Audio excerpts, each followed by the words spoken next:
For my special guest on tonight, Mr. Otis Jermaine Becoat of Hempstead, New York. We in the building once again, y'all. Y'all know how I give it up, and I'm super excited. Yes. Thank you for coming. I mean, if you're super excited, I must be super excited to be on this show, on your show. Listen, God is good. I thank you for asking me to be on it. Absolutely. Yes. Listen, God is the greatest. Yes. I'm just gonna start with that because if you don't know, now you know. Now you know. Okay.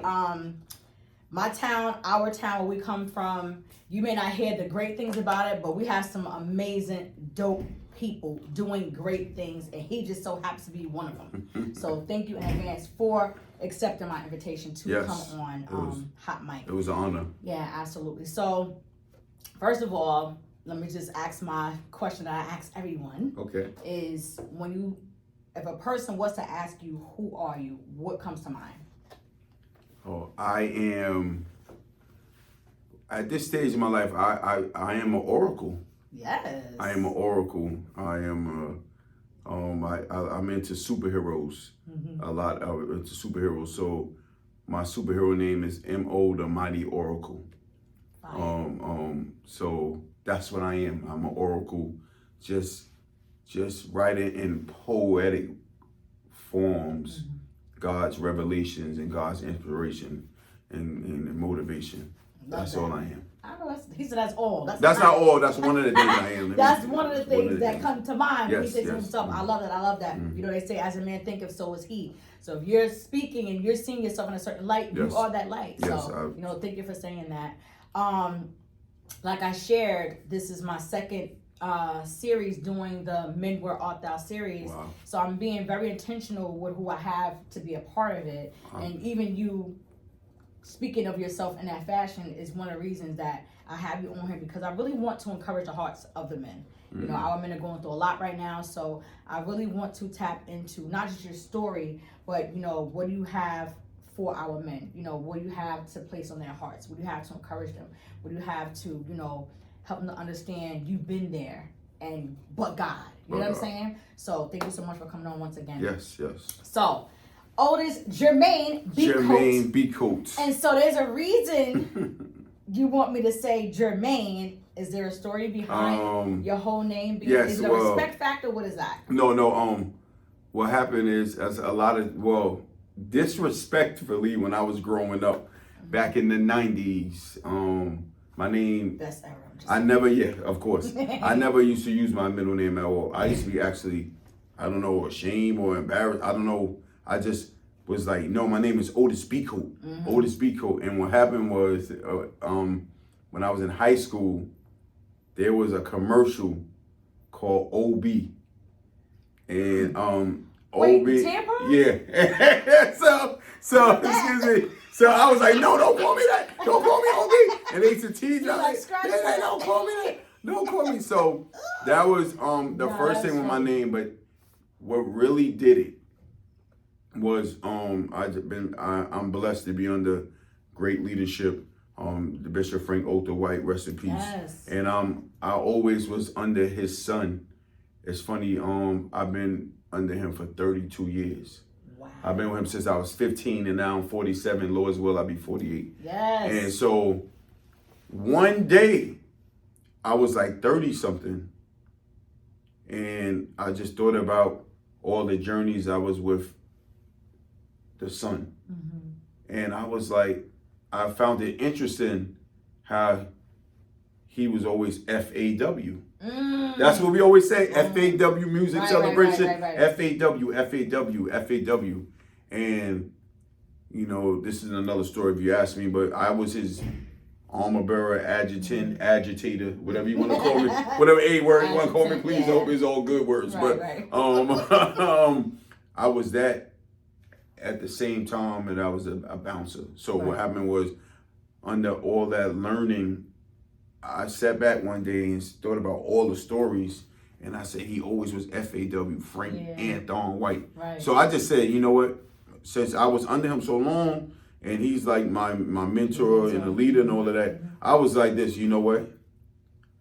Otis Jermaine Becoat. That's fire. And I love that story. I've been That's Otis dope. Jermaine Becoat, and I realized actually I tell people you shouldn't be ashamed of your middle name unless it's now if your parent did you dirty, that's different. We know that. Right. But in a lot of cases, because I say it's a bridge. Right.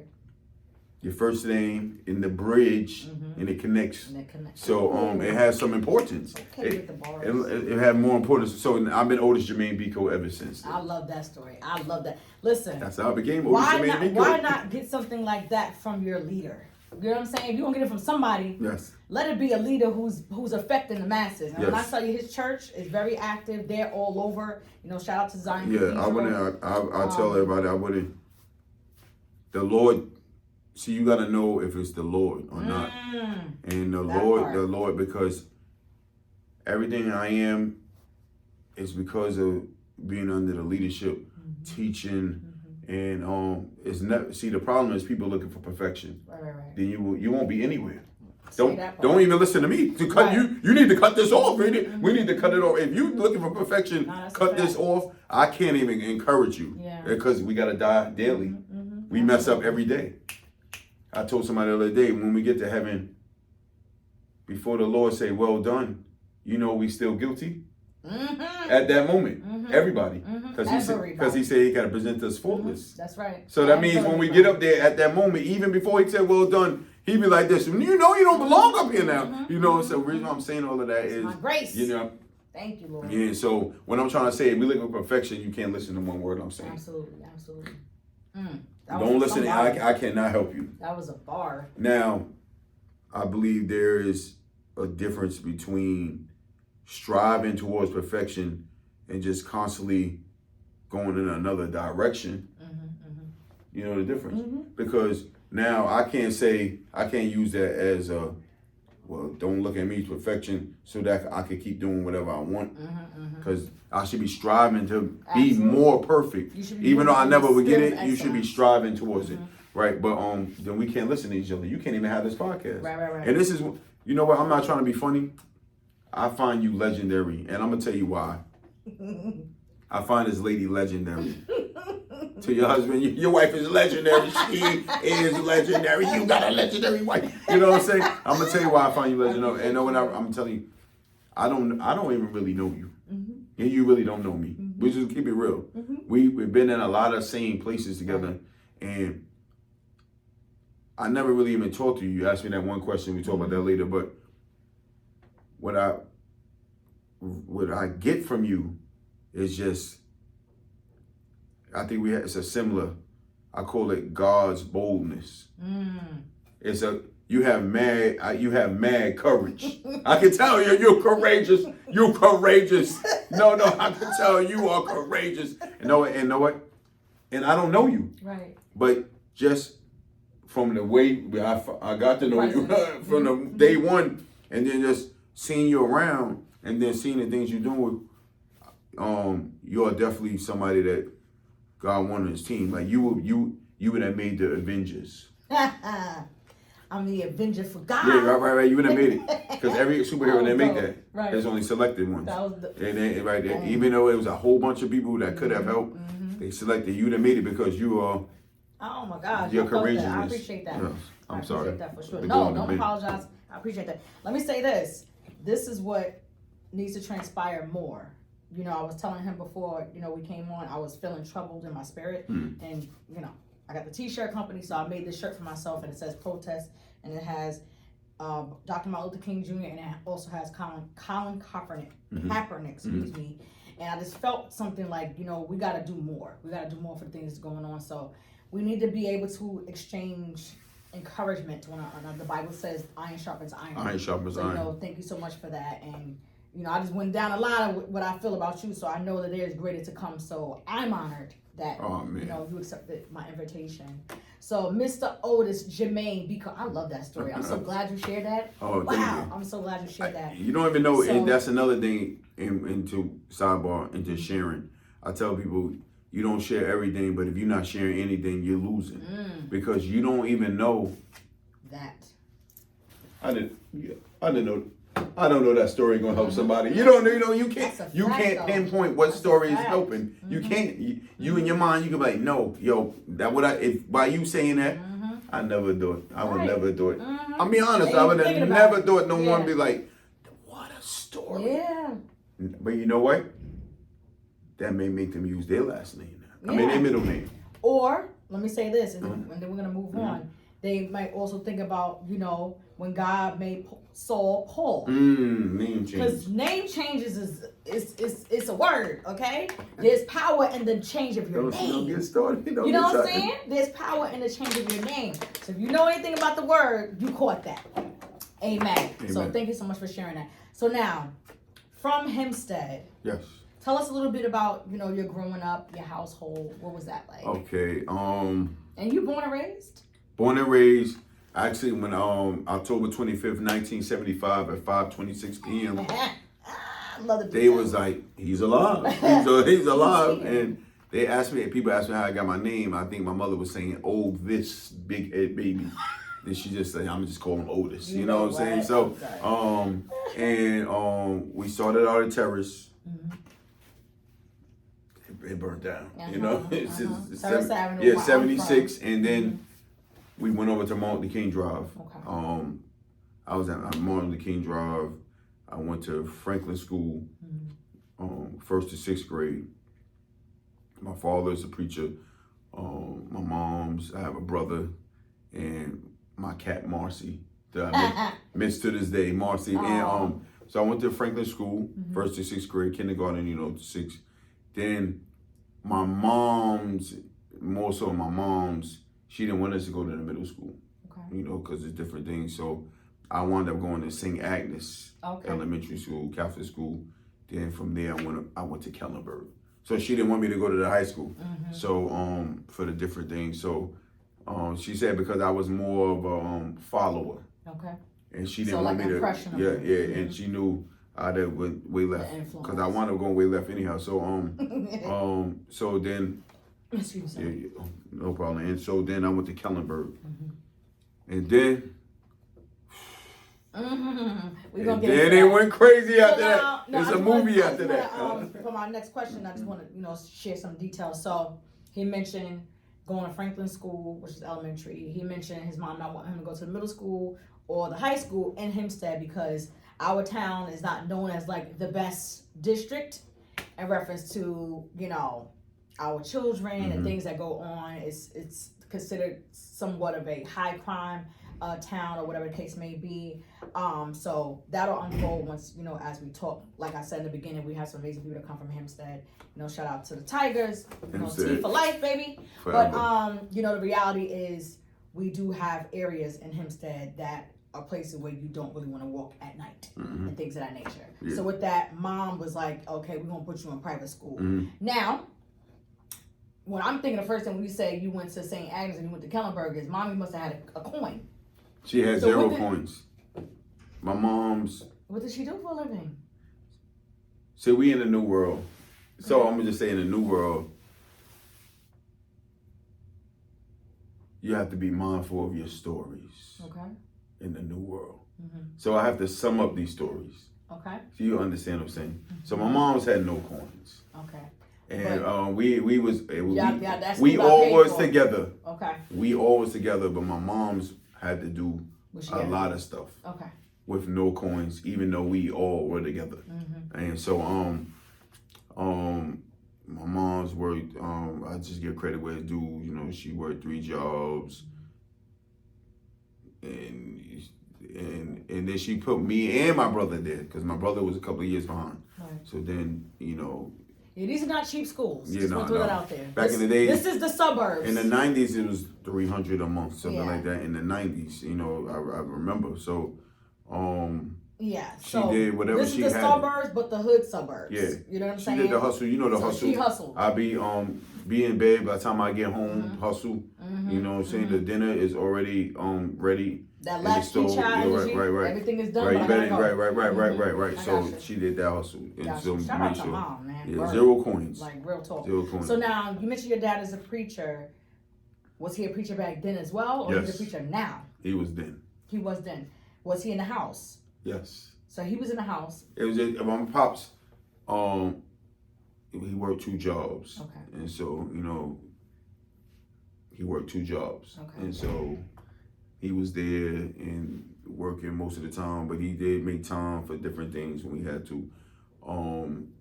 And he made sure that he did make sure that we went to church. Okay. If anything, that was one thing. That's one thing that was not an option. As for me and my house, there was option. Yeah, gotcha. We went to church regardless. So okay. So now I'm gonna move on from that. But mom and dad in the house. You mentioned mom was trying to protect us, you know, from going that route, but I ended up going that route. Yeah. All right. Tap into that first. All right. So. Yeah. What is that route? Now I would say 1993 was the shift because when I went to Kellenberg from 89 to 93, where in my court, that's where it was the benches and every day back in the day, everybody used to hang out there. So I went through a lot of emotional torture. When you said your court, you mean in Martin Luther King, right. Okay. So when my bus used to come, I had to walk outside with the penny loafers and the blazers and the tie and Oxford shirts, and everybody used to laugh at me, snap the whole block. And so I did that for 4 years, and I was smart. But that was the whole objective. Because Kellenberg, just because I went to private school, I have those stories too. Hallelujah. Right. But it was like, yo, you made it here, and you're not just here. You really here. Yeah, you really here. So it was that. You know what I'm saying? And so I had got accepted to 9 colleges: Wagner, NYU, Georgetown, Syracuse, nice. Virginia Union, and Morgan State, and 2 other black colleges. Awesome. I did both, and 93 was the change because that's when my family dynamics switched to one way to another way. Okay. And I'm talking. I know I'm talking because like I said, because in the world we in now, you know what I'm saying, it's different. Before you could be like, girl, let me tell you what happened. Let me tell you everything from the beginning. I had to learn the difference. And so now you as a podcaster. And there's a time and a place, right? For sure. And then you as a podcast, you understand too, for your wisdom of a greater. Absolutely. So you don't be caught up in nothing. Right. That's what I'm doing. I'm being just mom. Absolutely. So the dynamics changed from one way to another. You know, my moms and pops are not together. So that's obvious. That's the dynamic I was going in. And through that, of course, through those different things, the kids go through too. Absolutely. And thank you for saying I remember I used to tell my moms, you know, leave, and then she was stuck into the old-fashioned. You don't leave. Old Testament, but they didn't read the New Testament. Yeah, because they gave you it don't say leave, but it don't tell you just stay in nonsense neither. Right. It says it is better to be. And once it says that, it gives you a way out. Absolutely. It don't say take it, but it's saying if you're gonna still be into something that's not changing, right? So she didn't take those options. Okay. And so that caused a lot of things, and so I didn't get to go to any of the colleges I got accepted to. So I bust my tail, now, top honors. Let me ask you this. When you said I didn't get to go, was that because of a financial issue? Yeah, so I'm gonna just say like this. What happened was when I applied for financial aid, that's when we found out. They was like, you had to pay for it. They was like, yo, y'all got money. We was like, what? So then you start looking behind the walls and everything. My bed was on the floor for 11 years. So I'm like, there's no way we have money. Way. And I know my mother, and then you like the math ain't mathing. So, time out. And then the math started mathing.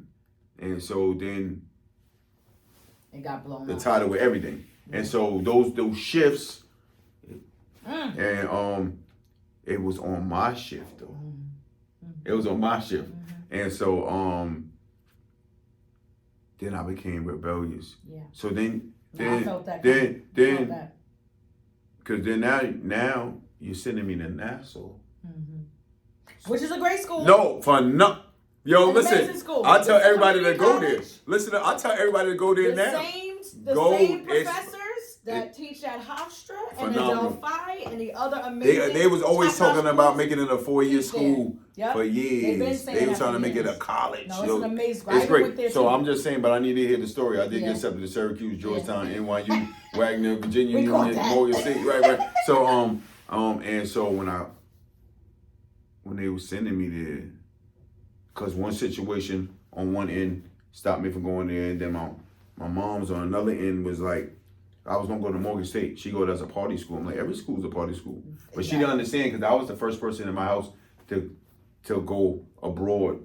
Right. They know my moms and pops didn't go, you know, and I was the first one as the oldest. So she was like, no. So when they sent me to Nassau, they snapped on me more. Cause they like They be like, yo, you could have just stayed with us. Yeah. And then and so I from get then, that's when I went to the college union, and then I'm rapping with them. Then that's how I learned how to play spades. I learned how to play dominoes. I didn't know these things. You know what I'm saying? My mom's I played basketball and everything, the baseball, all of them, but it's time to come inside. Everybody's standing outside. I know, let them stand.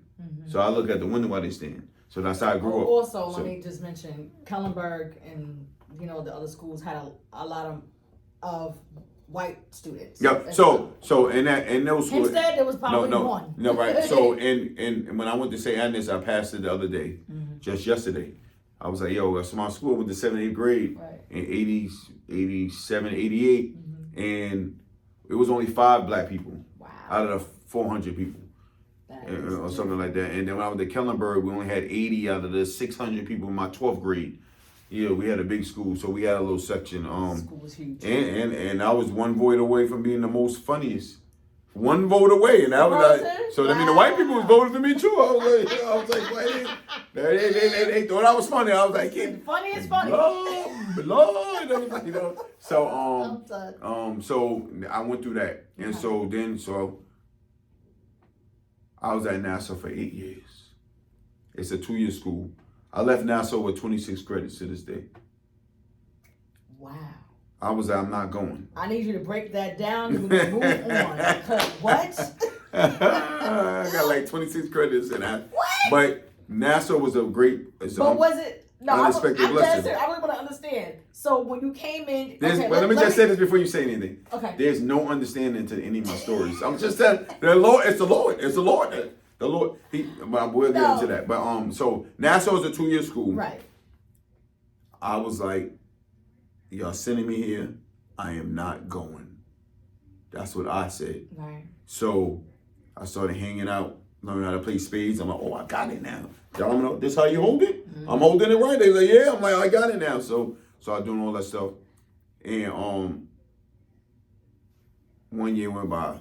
See, my parents, I used to fool them because they didn't know anything. So I used to be like this. I got all 3.0s and 4.0, but it only be the credits for the classes. I'm done. So I used to be like this, I used to be like this, look at my grades. Yeah, like so, I'm doing what I'm supposed to do. And so 1 year go by, 2 years went by. And they're paying for this. So at first, so then there was the time where you know, I went through, even in this building right here. This is 50 Clinton? Yes. About, how old am I saying? 47, 30 years ago, 17, 18, I was in this building as a psychiatrist for a year and a half. In this building right here. Psychiatrist for a year and a half. This is why you was at Nassau. Yeah. Because they was going through their things, as you can see. Going through yours. And so and then I ain't like what was going on. So I remember the lady would be like this. I was like Antoine Fisher, no lie. I remember the lady like, we're not gonna do anything. I used to be like, yo, I guess we're not doing nothing. I did that for 10 months. I used to come in and sleep. I used to be like this. She'd be like, what we doing today? The same thing we did last week, nothing. So she was just writing down until I broke through. But in this same building, now I'm doing an interview in the building. In the same building, God is good, you know what I'm saying? He's the greatest. In all of that, 2 years went by, I used to fool them. Take my transcript out of the mailbox and just change stuff and all of that. And 3 years went by, 4 years went by. This is no lie. So all I used to do was play ball in the gym. 5 years went by. My mom played graduate. I'm like, yo, soon graduation's coming. I was like, graduation's on the way. I was like, yo, don't even worry about that. You know, But what happened was, the crazy thing is Not crazy. I can't make any of this not stuff crazy. up. I'm on academic probation, so they thought I was slow. So they started going around. So don't get me wrong, there was times I was wanting to go, and then the same stuff would happen. The bill is not paid. Now I'm getting kicked out because they're not paying the bill. When it wasn't there. So the same stuff throughout the whole life. That's why I'm here at this point. This, in my mind, this dumb school I'm at right now, which is a great school. But in my mind, it was dumb. I'm here. You're frustrated. Right, I'm here because y'all didn't do your thing. Right. So now I'm doing good, and they be like, yo, you gotta get out. So they got so bad that I only can pay cash to go there. So they said they never taking no checks or nothing. That mean you already know. They was like, yo, they was like, cash. That was done with you. Like, we ain't listen to nothing else I got to say. Come on with that. So I'm painting the picture. So years going by, I'm not doing my part. Then I'm like, so one year they thought I was slow. I'm like, I took all hard cats, calculus, microeconomics, all psychologies. Yo, don't ever try to. Like, don't do me. Yo, y'all already know. This ain't nothing about no smartness. Yo, stop. Don't do that. That's why I took all the hard classes. Hey. I'm like, yo, stop. They was like, yo, let's stop. But what happened was, I had like, my GPA was like a 0.3337. Some crazy numbers. They was like, yo, you can't be in here. Right. I'm gonna tell you how crazy this is. You can't be in here. But I used to be in the basketball intramurals and everything. It was this girl, her name is Dalia. Yo, I don't remember your last name. If you're still alive, this was years ago. I hope you did well. And like, she was in the gym shooting. I should shoot with her. So when I played basketball, they used to call me Little Mike. I wasn't garbage. I wasn't good, but I wasn't garbage. Right. So I used to play dunk a couple of people like, get up, you know what I'm saying? And they know. So so I used to show her a couple of moves because I never played like a guard. I used to play like Charles Barkley. That's what I saw when I was growing up. So I always thought I was big when I was small. So she was a big girl. She was taller than me. She was like 6'2" or 6'3". I'm only 5'8". So I started showing her moves. She was like, oh, that's a nice move. I'm like, yo. She was like, oh, okay. Because at first, people always, how they look at small people. Right. And she was like, oh, like, man, you can't show me nothing. I'm like, oh, she was like, oh. I was like, yeah, what's up? Yeah. So this is no lie. She was like, come with me. She walked me to the gym. It was the girls' basketball team, the women's basketball team. She went to her coach. His name was Coach George Burns. It'd be a miracle if he's still here. You understand? This is 30 years ago. That 20-something years ago. But if he is, what's up? And the assistant coach was Tanya Fernandez.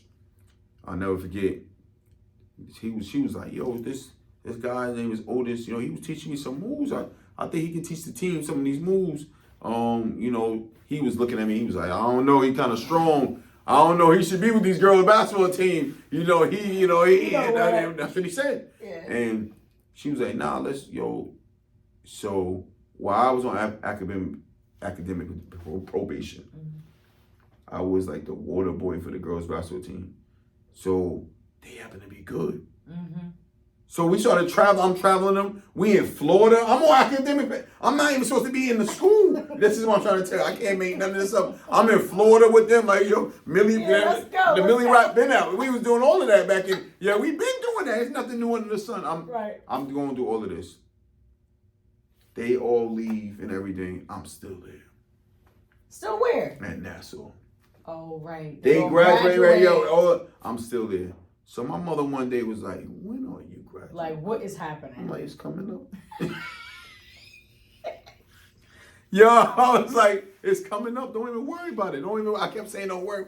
She said, I can't believe she was going for it. I held on to the lie. She said, we going up there. I'm like, we can go up there. She said, we going up. So when I got, and you did a bluff? We went up there. Look how long I held on to the lie. Nah, that's a fact. So she went to registrar, because I worked through the school I worked at registrar, I worked at bursar. As you can tell, I have a people's personality. I can meet you today. And a lot can happen today. A lot can happen today. That's just what it is. Right. And so I get there, they print up my stuff. I held on to the lie all the way to the 5th floor in the elevator. they was like, here you go. It had 52 W's for withdrawals and mad F's. I was like, yo, mom, I had mad Wednesday classes. I held on. We got to the elevator. I was like, I had mad Wednesday classes. And then that's when they found out the truth. Eventually, when we got off the elevator, they was like, yo, his GPA. And eventually I stopped going. I know she was like, you can't be Yo, serious. they was mad at me. Well, I was like, yo, I'm mad too. Yeah, like I'm mad at y'all. And so, but I went from 17 to 25. Wow. Holding this hurt. At Nassau.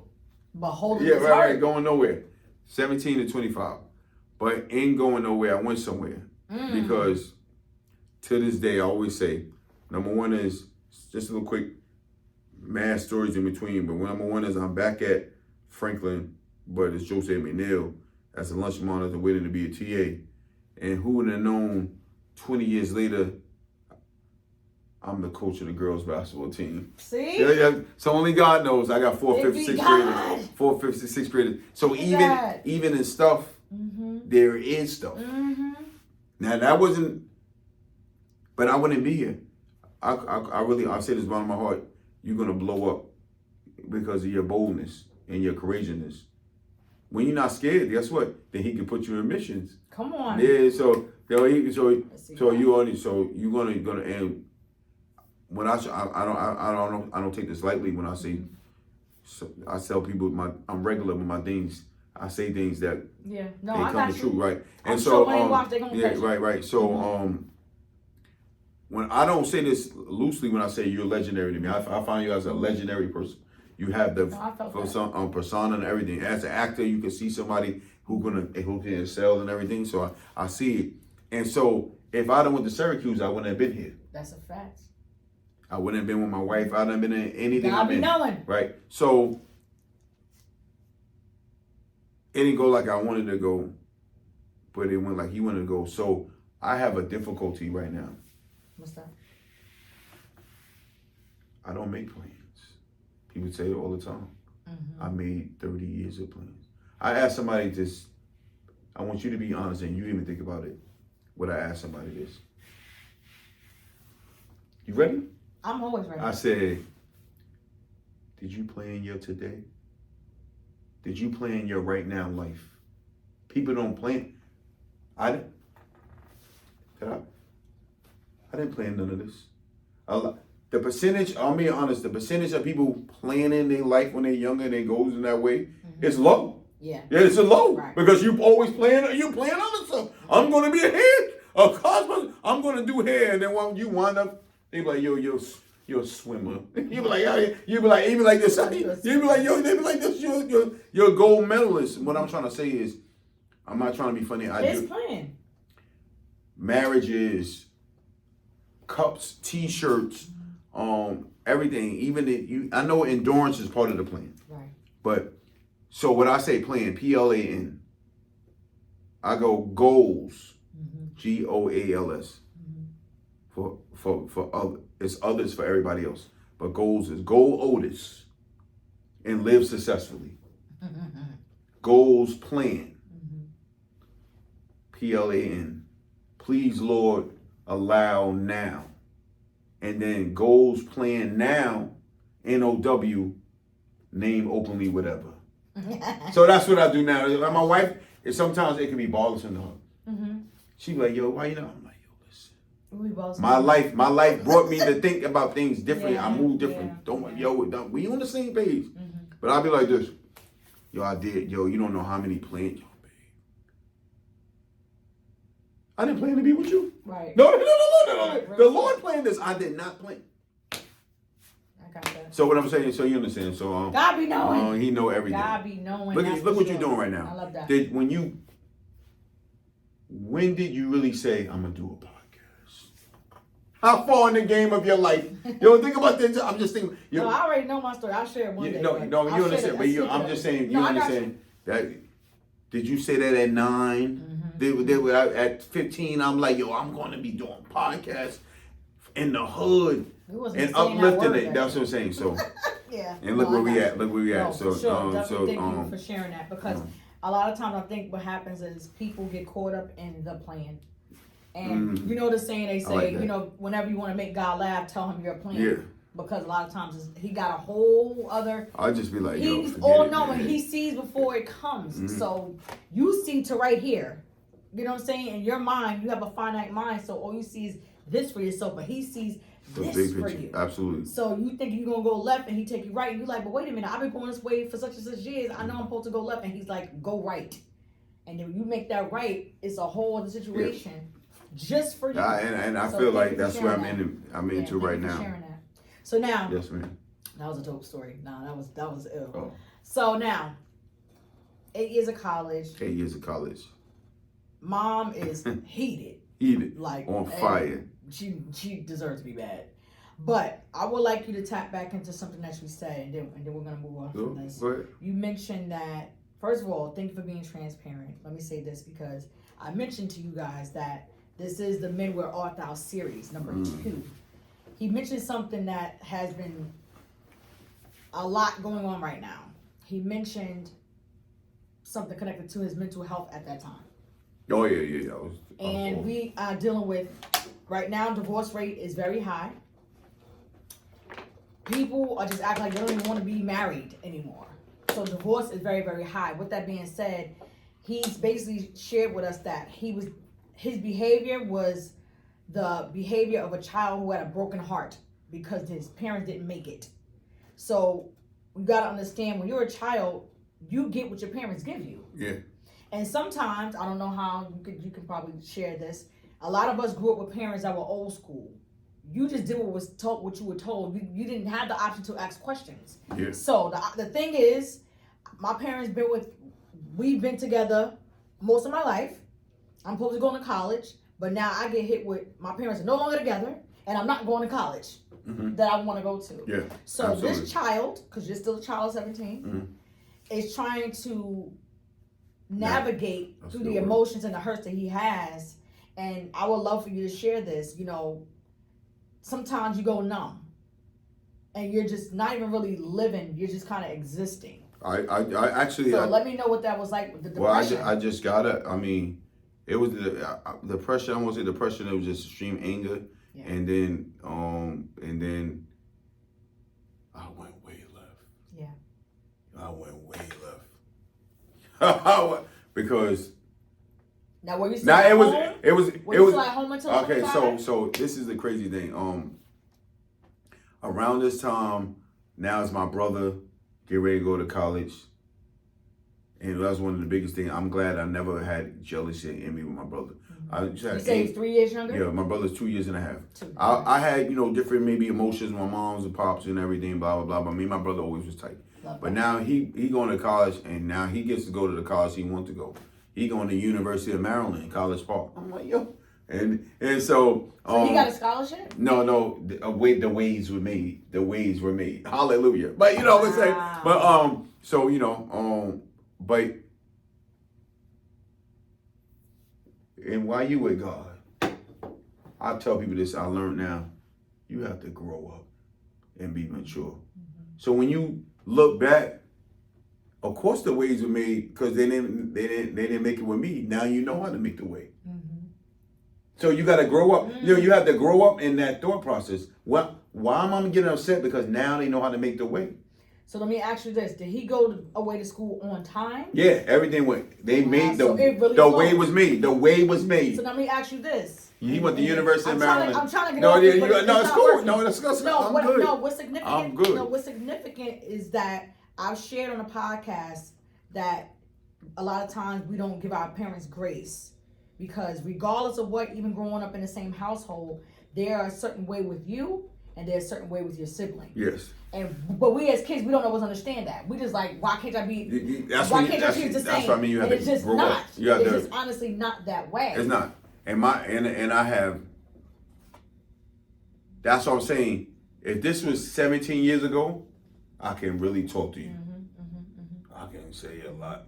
So I just want you to look at my eyes. No, I'm catching on. No, I'm just saying. I'm dead serious. We definitely gonna get off this. Yo, it's cool. It's not bothering me. No, because I have siblings as well. It's cool, but my mother was a different mother with each of us. And you also need to know how to. You know what you need to know how to do? You need to know how to deal with this without dealing with it. And one of my quote unquote rap songs that I was working on is called Fear My Wrath, and one of the lines says lose madness and sadness, choose gladness over rage, learn how to be engaged without being engaged. Don't read in too much, just learn how to turn the page. After a certain age, wisdom should be sage. Ooh. So you caught that. So what I'm trying to say, and you know what I'm trying to say. So when I realized, like, my brother cried when I graduated. Eventually, I graduated from a college at 39. Right. 39, I graduated, and my brother cried at my graduation. He said, "I wouldn't be where I was if it wasn't my brother." And that, you know what that was? He did the opposite of what I did. Mm-hmm. That was a blessing for his life. Mm-hmm. So now, my brother been married like 13 years. Mm-hmm. See, you know what I'm saying? Yeah. But the blessing was, my brother made a left, and I'm gonna make a right. And that was the blessing. Mm-hmm. And so when you grow up and mature, how am I mad about that? Mm-hmm. They didn't know. You don't always see it when you're in it. I was the first person. You don't always see it. I was the first person. And I've been mad stories. Mm-hmm. We can talk about the stories off camera. Right. Gotcha. We in a different world. Yeah. You know what I'm saying? So but go ahead. What I was going to say to you was, or ask you was, in reference to the age difference with your brother being, because he was a kid. You were 17. And he was 15. And he was 15. It may sound like it's not too extreme, but it is a real difference. It is a difference. He was actually a kid dealing with. When I was in 12th grade, he was in 9th. Right. Dealing with his parents being divorced, and now his brother kind of shutting down. He couldn't deal with it. My brother, see, they was divorced married. Mm-hmm. They was still in the house. Right. They was divorced married. Mm-hmm, mm-hmm. And so they lived together. Yeah, my brother would be the one crying. Mm-hmm. And see, I had mental problems. I was laughing. Mm-hmm. I'm like, wow, this is funny. Then they like, and then they was like, yo, you don't have everything. I just think it was funny. Right. And my brother used to be so emotionally, but he was the younger. Yeah. He couldn't really deal with it. It was a different hurt. I thought it was funny. I was like, yo, you hear this? You're the brother who's laughing about it. He like, you don't see what's going on, and so he don't have he don't even really have you as an outlet. I used to start getting mad at him. I'm like, cry one more time. Yeah. So this is two kids going through their emotions in very different ways and trying to figure things out. So by the time you're trying to find your way, or not even just live it. So I never found my way. That's what I'm saying. So what happened was no, that's right. No, the blessing why I didn't go all the way to the other side is because when we was 15, like I said, we wound up going to it was Little Zion at the time. Mm-hmm. And being under, he was Elder White then, and then we used to do all this music, like we used to do recordings and it was at high school, and then like I used to sing with Kelly Price, and we used to be with Mariah Carey and all this. So being in that part of the world of that in the church world, being with the stars and everything, and just doing music, that kept me from not going so far over, because I went into another world too. So that was your outlet. Yeah, but so you did have the outlet somewhat, but you still had to do reality. No, because the reality put me in. That was the saving. That was tradition. Mm-hmm. Because remember, I grew up in church. No matter what. Right. So no matter what I did, I was there. I went in there. So that was tradition, and that tradition saved me. But the reality, I went to the Taste of Honey. Yeah. And when tell them what the Taste of Honey is. It was my greatest place in the world. I'm just being honest. I tell my people my sin life was astronomical. Mm-hmm. I had an astronomical sin life, but I'm grateful. I would not make the choice. But the Taste of Honey was the only black-owned strip club in Hempstead, Long Island, 251 Fulton Street, and the head bouncer is still alive to this day. We still have a Who's the relationship. head bouncer? My man Charlie, That's Big right. Charlie. Uncle Charles. Bo, and I just spoke to him today. You know, my man. It's funny we still talk now. And now I talk to him like, yo, when you come into church. So God is good. God is funny. But so we were going to the same church. Yeah. So you understand. So yes, I do. Lucky I got there one day. Rest in peace, Big Mike was at the door, being curious. I always wanted to go there, and I always was restricted in life. So I'm like, yo, now you were told no a lot. Now, right? So now I'm rebellious. You thought was right? Coming as a yes, that right, you knew was a yes. Now, like no. So now I'm 23. Now yeah. This is crazy when I tell this story because if this never happened, I may have never had these stories. Mm-hmm. I'm 23. You had to be 25 to get in. Mm-hmm. I walked to the door, but I had like a little suit blazer on. Big Mike, rest in peace. I was like, I don't have my ID. Because if you ask for my ID, now I can never come back in at least 2 years. Because they're going to remember my face. Yeah. So I was like this, I don't have my ID. I had a blazer on, he looked me up and down. He was like, you can come in. When I came in, I was like, what's going on? Everything is new. This is a new world for me. I'm like, what is going on? I'm like, but what happened was I was still living at my crib at the time. And that's when you could smoke inside. And I couldn't get smoke on my clothes. Right. So I left, put my clothes out. I came back. Charlie was at the door. Uh-oh. He said, ID. Uh-oh. I was like, I don't have it. He said, oh well then. I would have never had these stories if this would have got everything was in the serious way. I was like, he was like, well. I was like, I was here already. He was like, I don't care. So Mike came. He said, you didn't check his ID? They going back and forth. He was like, I let him in already, blah, blah, blah. Charlie was like, if I have any problems with you, he let me in. And guess what? One day became 10 years. Look at that. One day. You found your place. But the crazy thing is, and they all could tell you, no matter, I sinned a lot. I had to let my wife know the sins before I had to let her know. And she tell you, and I know I know it was ordained because some people ain't gonna put up with some of the stuff, and but even then, I used to be like, I had dancers come to church on Sunday, like, we gotta be in the balcony because you're gonna be a distraction. But I'm serious. I was like, I know you wearing distracting clothes. Right. So what I'm trying to say is, it didn't matter what I was being. Right. I always who I am. Yeah.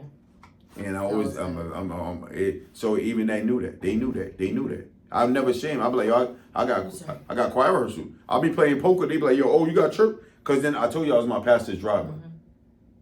You was his driver too? I didn't tell you that? I've had so many stories. I've been getting lost. Okay. What happened was when I came there at 15, it was Easter week. He don't know me. I don't know him. God working mysterious ways. But we in a new case to come. No, God, he was like, intentional. Right. Intentional, right. So he was like, be my adjutant. I'm like, what's that? He said, just carry my books. I'm 15. My brother 13. We walk. I didn't know that 10 years later I really was going to be that. Mm-hmm. The Lord knew. Mm-hmm. And so I used to drive him from Freeport to Southampton. One of the pastors died in Southampton. Mm-hmm. His father was like, go learn how to be a pastor. It was four people out there. Wow. And I told him. Mm-hmm. I'm like, you know what I do? I went naked women every night. He was like, Lord. I had to tell him the truth. I didn't want to. Yeah, no, you didn't want to be. You want to keep it a buck. Guess what? I didn't want to mess him up because I'm not going to be messed up. Yeah. No, yeah, I know. exactly. This is what I do. You're not going to taint me. I'm going to taint you. Right. And I didn't want to do that to him. So I told him. Yeah. And the greatest thing in my life, and this is why I have great reverence for him. You know what I'm saying? Like I said, there's no perfection, but I have great reverence for him. He said, make sure you're here at 7:00. He never said no. And every place he went was big places. Yeah. One day he picked me up and said, let's go to the car. We get to the car, we get to the city. They open the limo. Angela Bassett getting in the car. Like this. And I'm laughing. I'm talking to her like you. And she was laughing. She was like, you're so funny. I'm funny. But what I'm trying to say, I was around so much. But if he just said no, I'd have been deep because I was deep. I was deep at the taste. I was me and Charlie. I would have been. And that could have been a different type. I would have been right here. That would have been right here. Yeah. Oh my God. I would have been right here. So that I went deep in that, and I had mad stories, machetes, gunshots, riots, 360 Southern State Parkway, jumping, hitting walls, all kind of stuff. But I only been blessed out of all that stuff. Jumping out of hotel windows, shootouts, and the list goes on. I only got 13 stitches out of 10 years. Right. And that was the last day I was there. So that was a crazy. What was the moment where you like, I gotta stop this? My mother's gonna have to bury me. No, my mother came in there one day. Where you at? She was like, "What is this?" I said, "This is where I'm at." I was fresh. I was like, "This is." Where you was so at? I was at the face. She came. Oh, okay. She was like, "What? Why are these women like this?" Yeah, this is what I like, Mom. Yeah. And so, what happened was I got dark, and I'm playing poker at the taste. Yeah. Okay. So every bad spirit I picked up in there. I smoking 20 times a day, drinking, unlimited sex, all this stuff, gambling. I'm not knocking it. That's what my mom's and them they never did it. So I'm playing poker, and I was on unbelievable fire. What's that mean? You was winning. What? Them cards was hitting up. Spit. They was making a noise. Smack. I'm there right now. Right. Sat. They was like, I'm bet. I'm like, yo, I'm 500. 500. They was like, yo, stop. I'm like, yo, just go in. Splat. They was like, oh my God. It got so bad. I just start lying. I'm like $4,009. They be like, yo, he lying. I'm like, yo, you're right. I'm lying. You know, I said that, but it got so bad. They be like, yo, you won, even though you're lying. Wow. But I had one guy. I used to call him the bank, and he always had money. So every time he lost, he always would come back. So he would never let me win. So I never forget. I got all the money on the table. I'm like, I'm all in. I'm looking at the cards. I know I got the winning hand. I'm looking at the cards. I'm like, yo, I'm all in. You could test me if you want. And he tested me.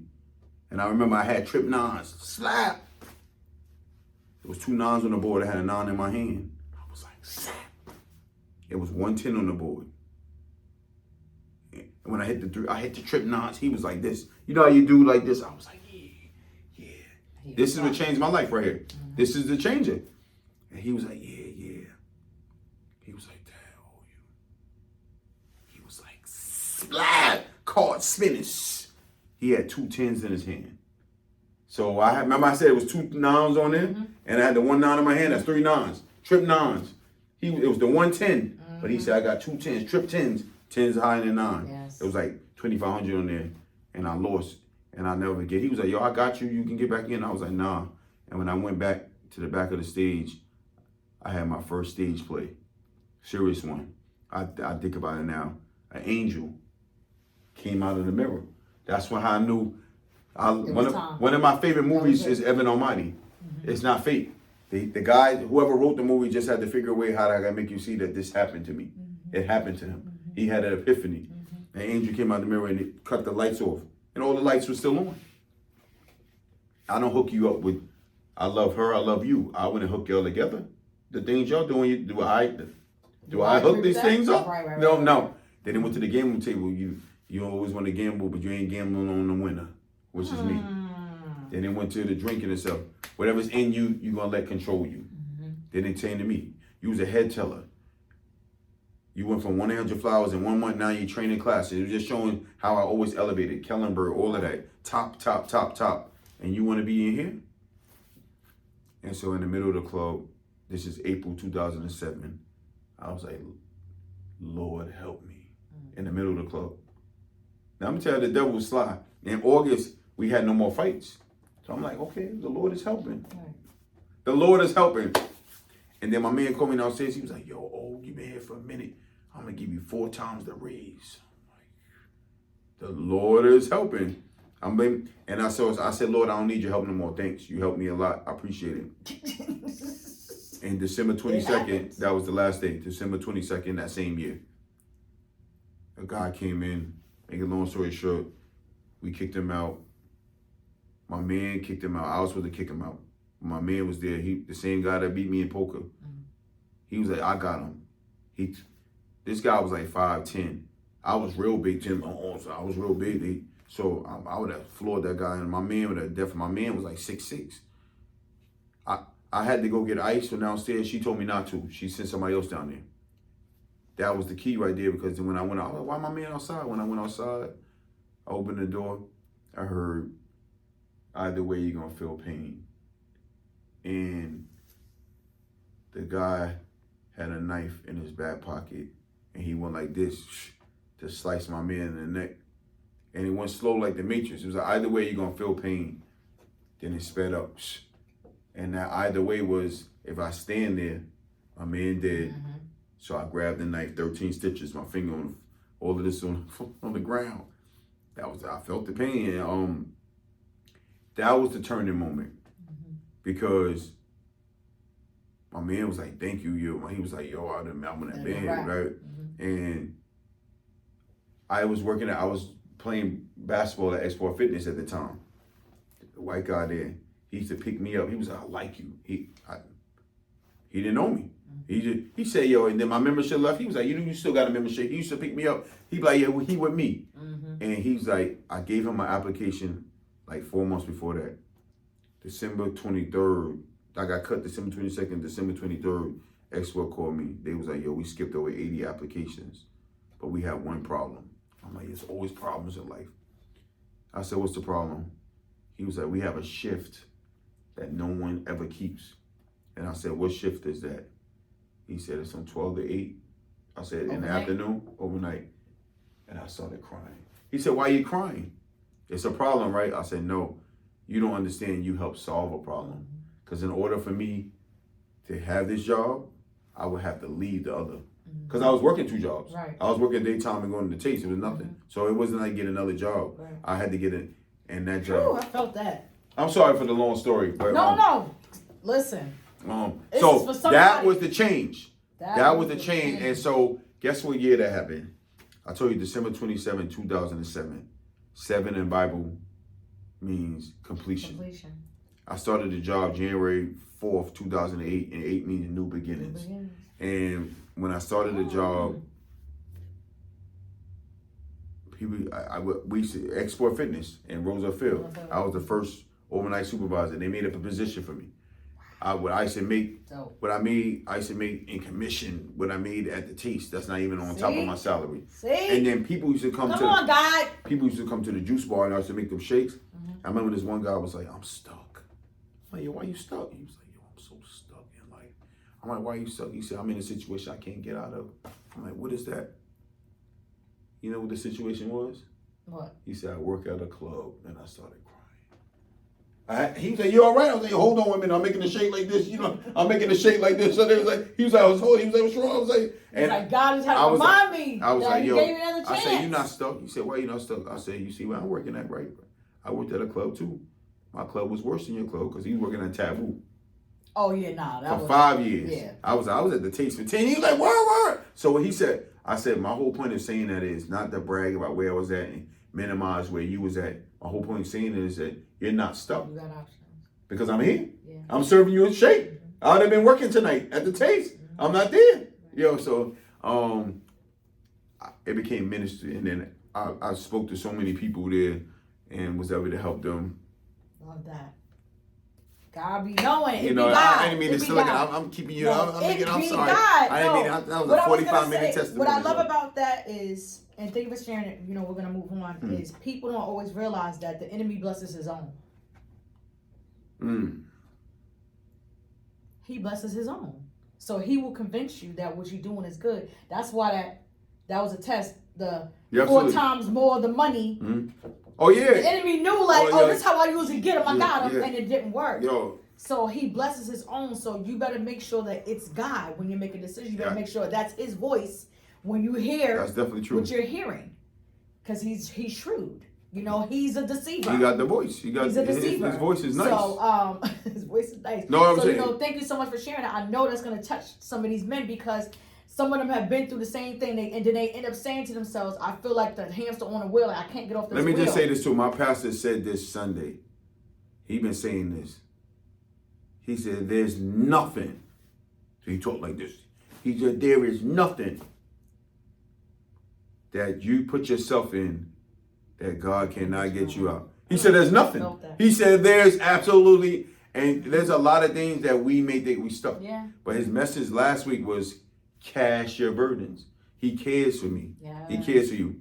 And he spoke about cast. And the word, God said cast the burdens upon him. And he said the word cast means to throw vigorously.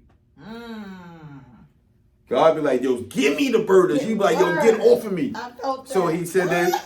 So he said that proves that there's nothing that you can get yourself in. Take that. Yo, there's nothing. Love that. And but there's so many things that are our finite minds feel. But, or it hurts so bad for us. So I said that We to don't you see a because way I out. say that to me. Because you know what? I don't see my way out of debt. I tell people faith is just lies. It's lies of truth that you believe in. I am well. You're sick. You're sick right now. You're throwing up. You're throwing up. I am wealthy. You're not. No, you're not. No, you're not. You're sleeping in your car. You're not. You're not. You keep saying that you're lying. You're lying. You're lying. Should I be asking for forgiveness? Because I'm lying. I have the victory. No, you're not. You're mad defeated right now. You lost. But think about it. Think about it. When you are these things, you don't say it. Wealthy people don't go, I am wealthy. They don't say that. Right. They are. They dissolve. When you have victory, you don't go, I have the victory. So normally when you're saying it, you're not these things as of yet. But it's only to believe it, and then after to believe it, you gotta achieve it, and then you receive it. You know what I'm saying? Words have power. Yeah, right. God is the word. But He's the living word. It's not. There's no out of space. There's no UPS shipping or chapter skipping. From your mess being transformed to success without the process. P, patience. R, resiliency. O, ongoing. C, consistency. E, excellency. S, stability. And the last S is success. Right. So it's no skipping. Right. So believing in God is not even enough. Gotta do the work. Right. That's like you said on your thing. Like you said. I realized, and now it's more so now, we don't never have to be broke. Everything we need. No, because when you have gifts, right. If you keep making, like you said, if you keep pushing it, it's going to. I remember you were selling 0 t-shirts, right? You sell t-shirts now. But you were selling t-shirts. They just wasn't selling. You kept going. You were selling books. They just wasn't selling. You kept going. You was asking people to watch your show, and they were. So you don't have to never be right. We don't have to. So, but guess what? The problem is you have to be with the right people. That's what have to be right. Tap into that. I'm always speaking about your surroundings. Networking. One of the things that I feel that has carried you thus far is that, for one thing your parents did, shout out to your parents. One thing they did correct for you was they did keep you in church. Yes. So you always had some form of godliness. Yes. And with that, even with you knowing you full blown in sin, as that was, people would say, you still always had that in here. Right. So that's another thing where people, try to tell you, you want to have the word for yourself. Yeah. It's not even about the pastor a lot of times, because they too are imperfect. Right. But the word is the word. So you want to have that in here. Yes. So, like I said, shout out to your family for for making sure that you did stay in church, because this is really what carried you all this time. You're supposed to be in the ground. Like you're supposed to be dead. In my song, I say, my one of the verses says, "Purpose is the real reason why we are still here." That's it. That's it. Yo. There's something to do. When there's nothing to do, dead. And that's why this is a sensitive subject. So I'm not delving in it, but that's why suicide is an issue with God. Because you got something to do. If I didn't do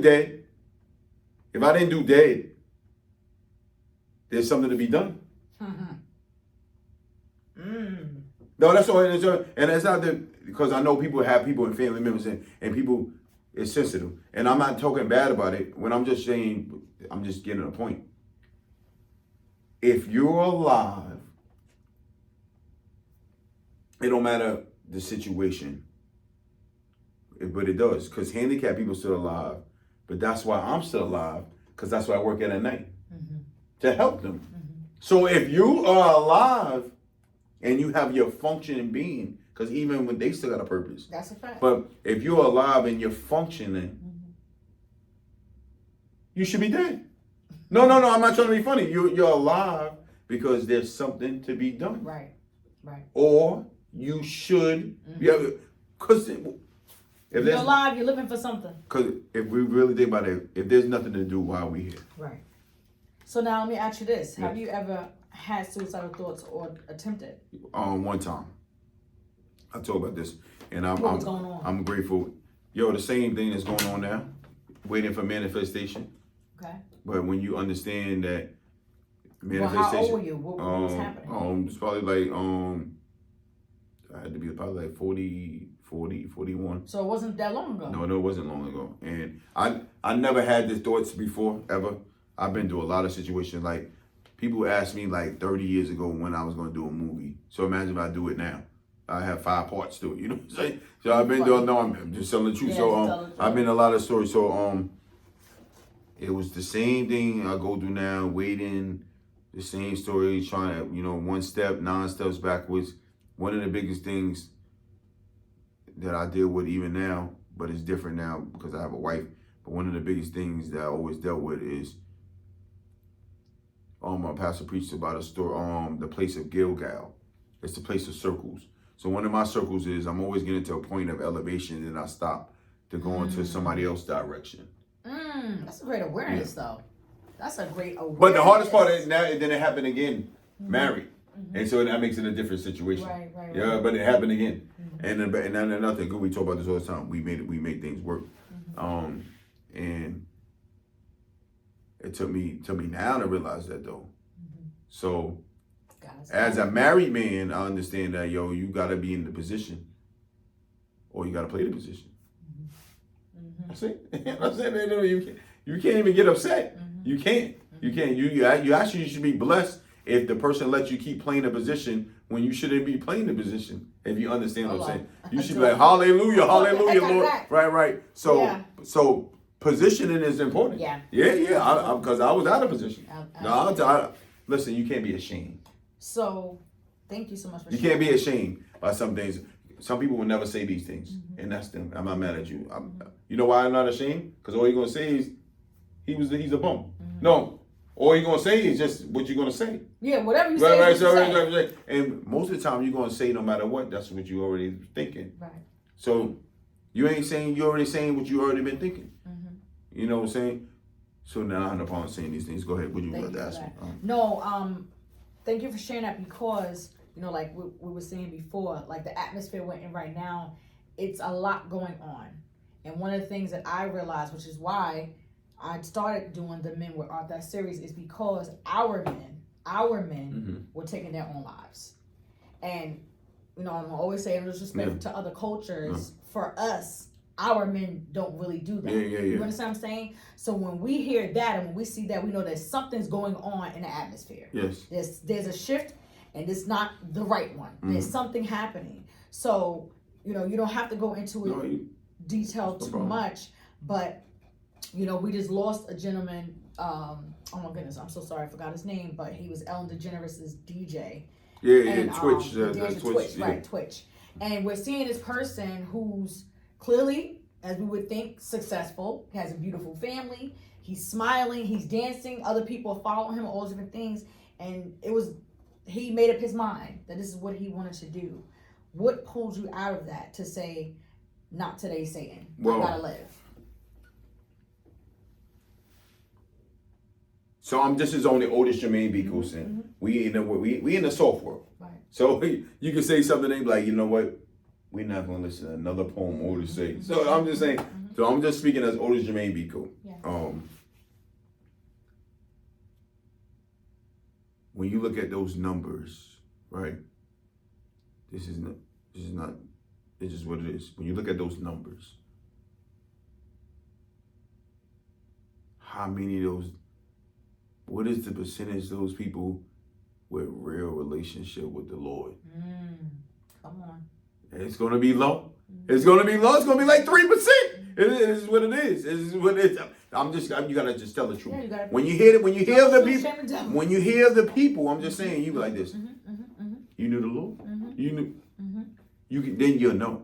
You know what I'm saying? Because you know what? I'm not saying you don't, but you really don't hear those stories from that end. And they be the ones with the crazy. They be like, yo, I've been poor for 71 years. You be like, right. You still coming to church? You be like that. So you be like, yo, I've been sick. I've been holding on to the sickness. You still running for the Lord? So are you applying His word? Yeah. So there's a certain endurance that you must have. Matter of fact, it's the fourth fruit of the Spirit. Yeah. Come on with the word. Love, joy, peace. Long suffering. Yeah. And it's just a certain you must have. But guess what? He didn't say suffering. He didn't go love, peace, love, joy, peace, suffering. He didn't go love, joy, peace, short suffering. He let you know. He let you know. He's like this could be It's gonna be long. You can feel long, that thing. so right. It's long suffering. Long suffering. But he said it is a fruit of the Spirit. What do you? This is healthy. This is health. Remember, they said. I wrote a poem that said, let us exemplify the fruit of the Spirit. First, let's see how Jesus does it, and then let us try to mirror it. We gotta mirror this. We gotta mirror long suffering, but how he did it, the cross and all the things. So you gotta. And that's when you know the word. He did it with forgiveness, and so and guess what? I'm a sinner. I don't. They call me my pastor mother called me the thug evangelist. One thing I do love, my pastor always used to teach this, and I enveloped it a lot. Marketplace ministry. I love talking about God. I do plays, so I love making God. I talk about him all the time. I'm shamelessly, no matter who I'm with. You know, if I'm with gang members, I got gang poetry for them. I love talking about them. So I like the marketplace. I like the street. Cool. That's cool. I like it. I had to realize in this big world, there's many worlds. So I used to get mad at people get on the bus. The Lord is. I'm like, yo, you're not supposed to do that. And then somebody told me stop doing that. Yeah.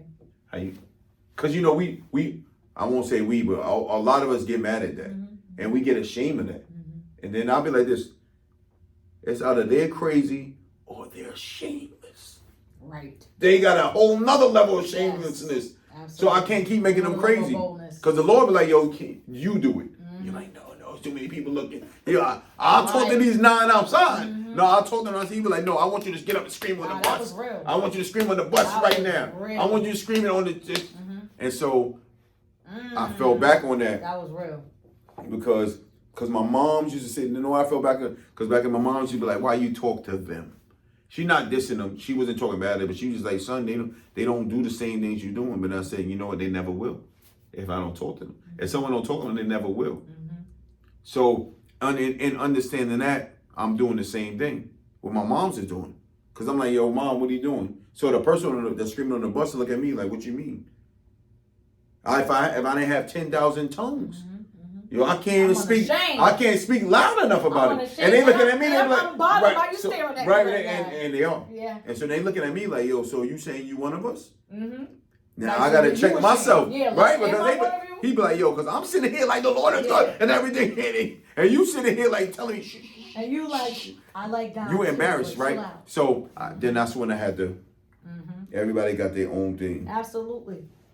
Everybody got their own thing. No, I'm just kidding. No, you absolutely correct. Thank you so much. Thank you so much for sharing that. Now that was That was good. I'm doing too much? Nah, that was good. Because I'm good. I can keep going. I'm good. Whenever you want. I want you to tap into, if you don't mind sharing, how did you meet your wife? 2000. Well, we both met at Zion, Little Zion, and about 2012. I talk about this all the time. I was chilling with her. Her daughter was at the time was 2. She didn't want to do the things with me. I want to have sex and stuff like that. She didn't want to do none of that stuff. Oh, she wasn't playing. So I was like, yo. She was in the Lord. It wasn't even that. She just didn't want to do that with me. I'm going to just say that like that. No, I'm just saying. She want to do with somebody else? No, I don't know. That's what I'm trying to say. I was just on my own mission. Meeting? Yeah, okay. I'm on my own mission. Okay. What's up? Mm-hmm. She was like, nothing is up. She was like the sky. We was cool. She liked me and everything, but she said we ain't gonna go that nothing is up. Right. So I was like, then keep being on your way because I got a lot of things up. Oh, okay. So, you kept it real with her.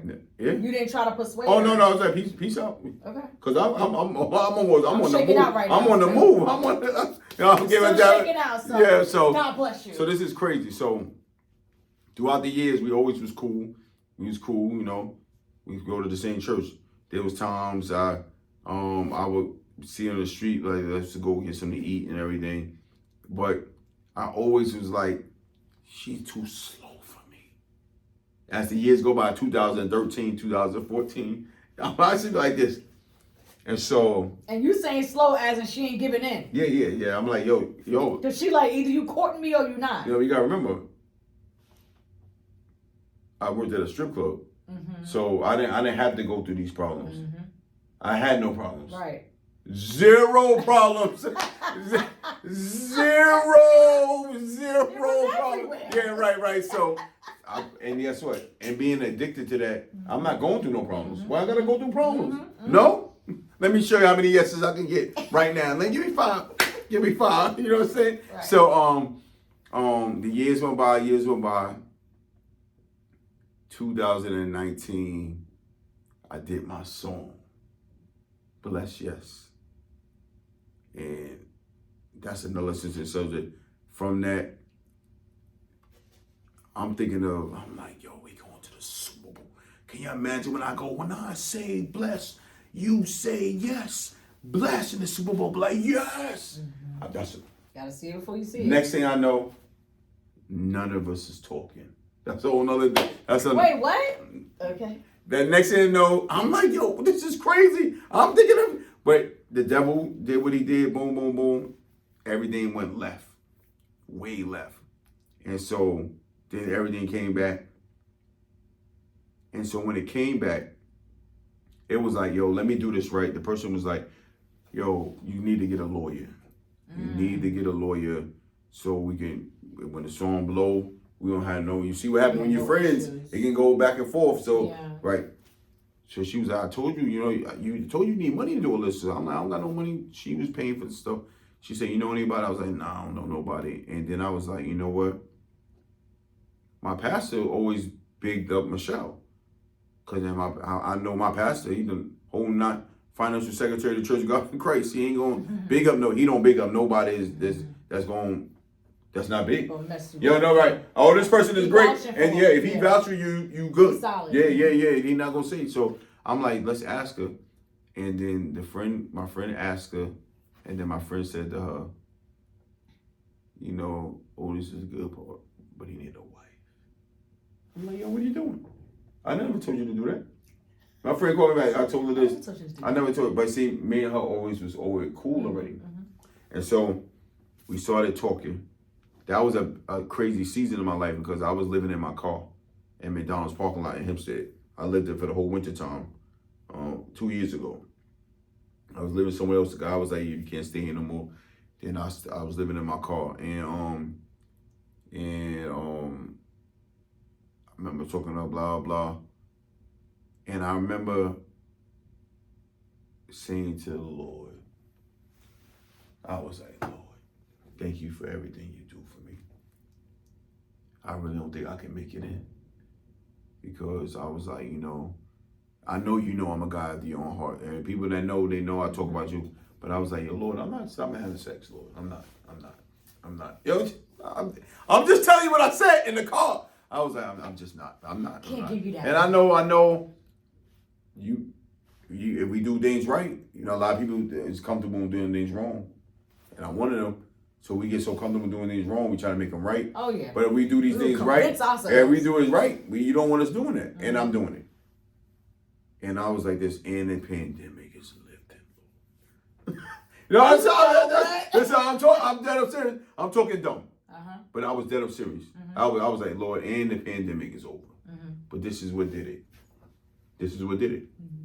I had to paint the picture. As an actor, you know, I got to paint the picture as a play. I said, and plus, Lord, who would want to marry me like this? Those words. All that other stuff, he was even paying attention to this guy, right? This guy, he talking to me like, I'm like, go ahead, son, enjoy yourself. That's how he was talking. He's like, I ain't going to right. But it was the second part. But that's almost I put him to test. And I said, yo, and plus, who want to marry me now? Like this. Living in the car, I don't got no money. And he had a lawyer for me. My wife is a whole full-blown successful lawyer. So he didn't just give me just somebody. He gave me somebody. He gave me somebody that people was like, why you marrying me? They used to ask her that. They be like, you want somebody broke? You should want somebody rich like you or whatever. You know, you good like you. But I told my wife, I said, you know why we together? Because the Lord answered this prayer that I said many years ago. I had stopped praying because the relationship didn't work. I stopped praying for 22 years. I'm like, yo, because every time I feel like I pray, the Lord do the opposite. And I remember, but I said this. I said, Lord, you can just forget about it if you think you're going to give me a woman after I become successful. I'm bagging them now. I'm bagging them now, Lord. No, I kept it real. Yeah.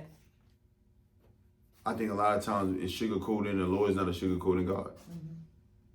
I said, Lord, you seen how many hotel rooms I've been in. You seen, I had to tell my wife this is new to y'all.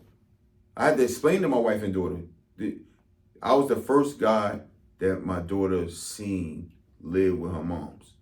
She's about to be 13 in May. You know, that's normally unusual. You seen like 11 people by the time you're 13, right? So I had to explain to them. I'd be like, yo, this is new to you.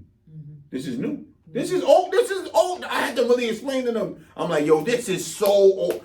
Yo, one time I was looking at my wife and I was like, thank you, Lord, because I'm like, yo, I got a wife. Yo, I seen mad faces on the other side of the.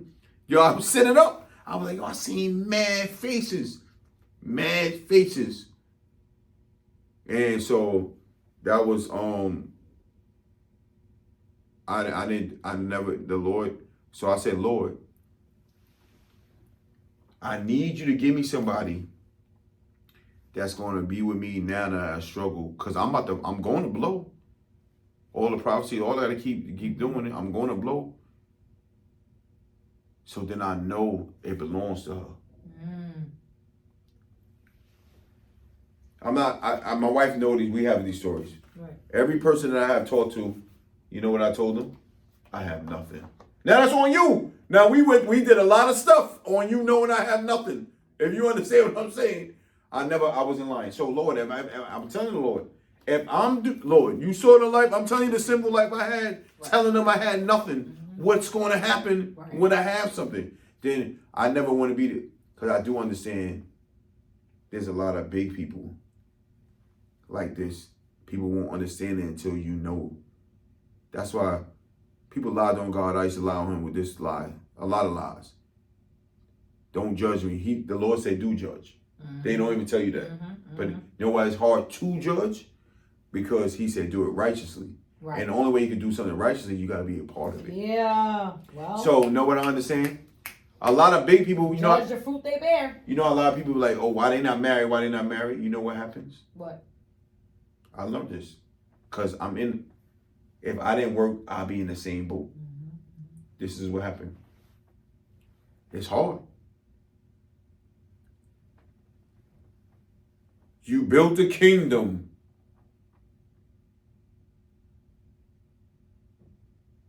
Once you bring somebody in, it's not yours no more. Ooh. No, they're gonna start switching things. You understand? Your husband had to understand that. I had to understand that. Vice versa. I didn't. What are you doing? Now, this is not something. A man cave. This is right. This is not something that I never even planned this in my life. And here come you. So what happens a lot of times, it's that battle. Yeah. Yo, I'm not. It's hard because I understand now because I go through that now. Me and my wife in love, you go through certain things because, as you know, being married, you had your husband, he had everything he wanted.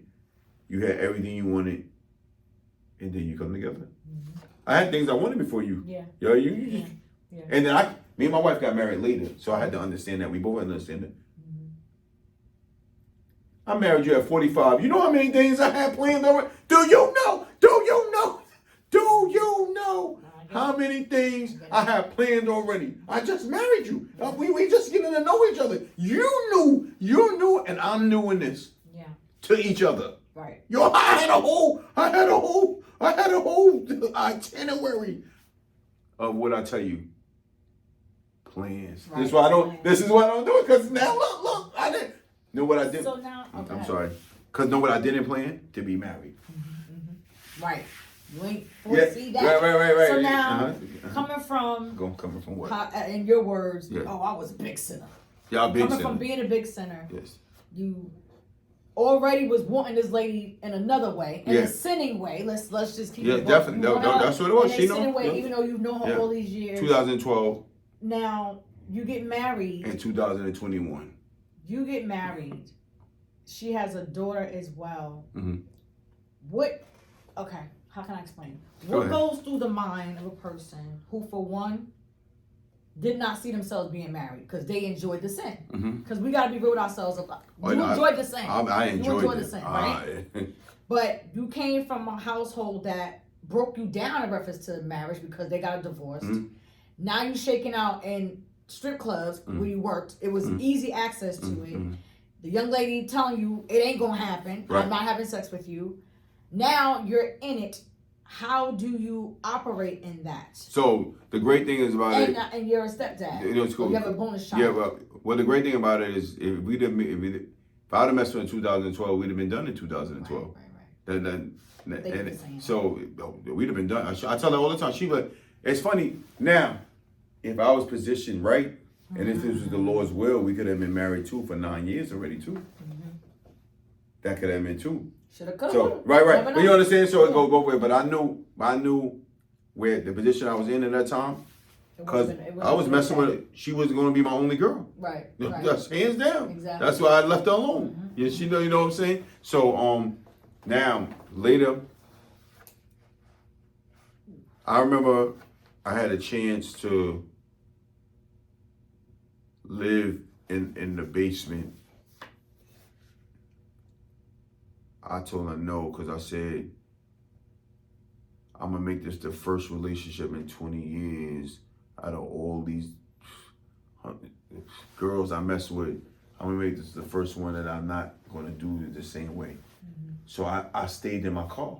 You got to do something different. I lived in my car still. She was like, you can live downstairs. I said, no, if I live downstairs, we have sex. So I'm not staying with nobody. No, I just kept it real. There's no way we're going to stay with each other.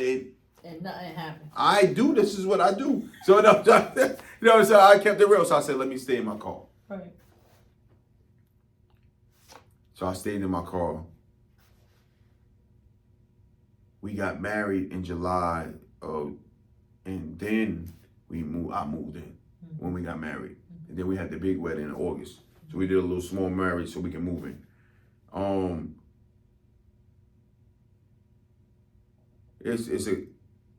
The transition is not,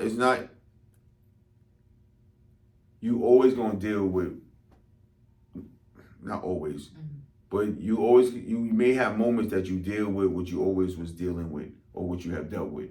It's gonna come back. Yeah. So things regurgitate. It's crazy. It is what it is. One of the things the Lord always I need strength and prayer for is sexual things, because I lived in, I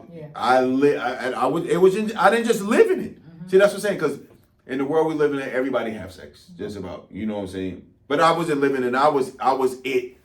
I was it. It was everywhere. Yeah, and I portrayed and all the stuff. And so for so many years. So I remember one time the Lord was like, yo, you getting mad? What you mad at? You the one that messed up. No one told you to do all that stuff.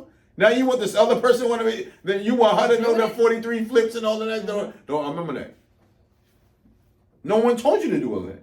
You know the sensitivity that I was like look. No, who told you to do all that? Mm-hmm. You lived. You put yourself in all these lifestyles, right?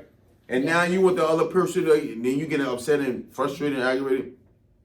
So it took maturity. Yeah. That's what I'm trying to say. It took maturity. Thank you for saying that. It took work. I'm a bad husband. Mm-hmm. We laugh all the time. No, I don't mean it like that. I was like, what? The reason why I say that is because you always. I say it not in a way like that. I always say that. Look. I tell people, I'm glad you're doing your podcast, I'm doing mine, because I feel like the things we saying, people said around about what we saying. Mm-hmm, mm-hmm. They don't say everything. So they tell you this newlywed stuff. No, the beginnings is despise not small beginnings. Come on, sir. Despise not small beginnings. And what does that mean? If the Lord said despise not, that means small beginnings is a lot. It's a lot. Yeah, but it also means there's a lot. Yeah. If he's saying despise that means that means you about to despise it. Yeah.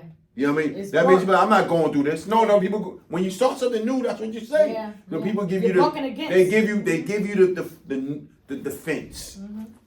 The fence and yams and put your feet up. No, it's despise not. No, the fence is there because you did it because you thought of a fence. But there's a lot of despise not small beginnings. There's a lot of work. Mm-hmm. Because guess what? One thing is wills. Mm-hmm. Wills. And that's a lot. That's the work. Mm-hmm. That's one thing. We would do it. You had to go through it. Think of your husband can be like this. He can be like this. Yo, you're bugging. Your husband can be like, you're bugging. It's 8:15. He can be like, you're bugging. Mm-hmm. I'm tired of you. No, I don't want you to do the podcast no more. And he can be like, yo, now I mean you have to listen, but he could be like, yo, I want the podcast done by 7 o'clock every time you do it. Mm-hmm. And you could be like, yo. That's not possible. Now we have a will problem. Mm-hmm. Mm-hmm. We have a will problem. And these things can start festering and festering and festering and festering. So it got to come. If you let it. No, that's what I'm saying. Yeah. And I'm glad that I don't have to go through that. Mm-hmm. There was some going through, but that's where you communicate. Right. And most men, I'm terrible. I hate talking. My wife get mad at me all the time. I'm like, yo, stop, man. Don't ask me another question. I'm a lawyer. I'm going to ask you 14 more now. She definitely going to ask questions. But, that's dope. Yeah. So, that's husband, father, coach, but the acting, though. Did you enjoy me? I did. I absolutely did. You see me in anything else? Yeah, I have. You have? I told you that before. I don't remember. See, I don't remember. Well, you had the plays with Raquel. Oh, okay, okay. You see me. And I saw her there. Oh, okay. I saw her there. That was dope. Mm-hmm. You see her there. But yeah, and that's what made it funny about I didn't get to talk to you either. That's what made it funny about when you shared the story how we initially met at the game. Huh? No, I had already seen them play. Shit, I didn't know that. Yo, I know you did. Yo, no, because you WrestleMania. Yo, she be like this all the time. I'm like, yo, what? Hi. I'm only saying hi. I ain't saying nothing else. Yeah. I'm only saying hi. No, yo. For sure. So I've seen the gifts before, this particular play. Wow. Shout out to Marissa. Yeah, Marissa. For the amazing play. We back there June 4th, June 3rd. Listen, we are excited for the greater that is coming for that play. I love acting. More things. Listen, just talk to us a little bit about, how you got started, where you're going, and we're going to tap into my gift. Okay, yeah. All my gifts, I'm just go by the acting and the poetry someone put me in.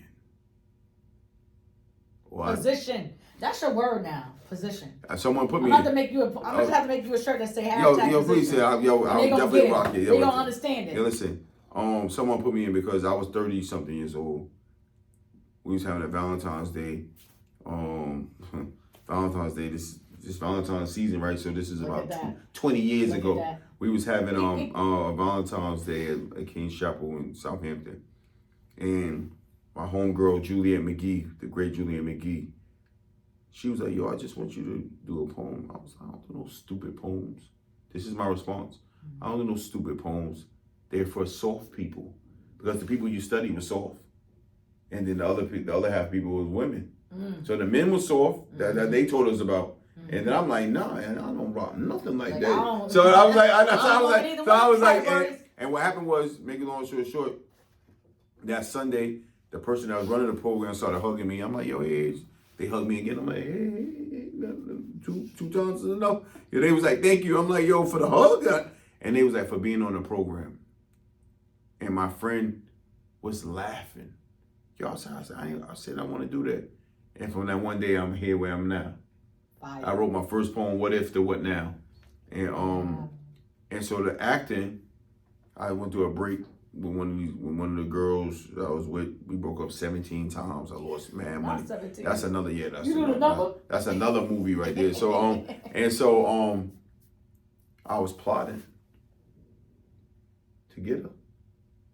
Yeah, I was plotting I was thinking bad. I wasn't thinking good thoughts. And my phone rang. The person was like, yo, you want to be in the play? I said, look, I play. Now, wait, no, go back. When you said I was plotting to get her, as in like where she don't exist anymore? Yeah, it was bad. Oh, wow. Oh, y'all was toxic. Yeah, I was black. No, I had the connects. But I mean, that was toxic. Yeah, I'm just you saying. You didn't have that in your thought. No, I didn't want to think like this stupid stuff like this. I can't believe it was dumb. It was dumb. And I remember, and my friend called, so I need you to be in this play. I was saying, dog, you think I do plays? Do it look like I'm playing? I'm serious. I don't do no plays. And she was like, nah, you can do it. And what happened was,